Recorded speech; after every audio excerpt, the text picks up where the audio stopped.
In today's video, I'm going to teach you how to reorder items using the new drag and drop feature in Microsoft Lists SharePoint. Let's jump right in by opening your list in the Microsoft Lists app or from your SharePoint site. Once your list is on screen, the most important thing to check is the current view sorting. Drag and drop only works when the view is set to a custom order or when no sort is applied at all.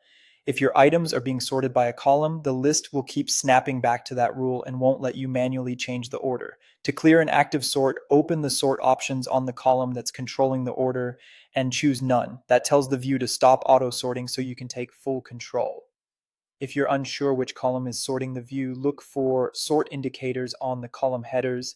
Remove the sort wherever it's set so the list returns to a neutral manual order.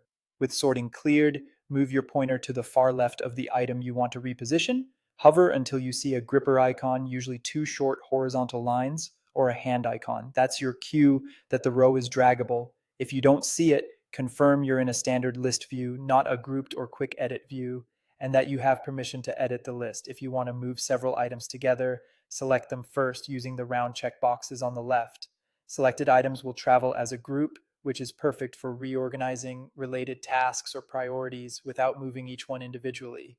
Now for the drag and drop itself, click and hold on the handle area, then drag the item or selected items to the new spot in the list. As you move, watch for a visual guide like a line or highlight showing where the items will land.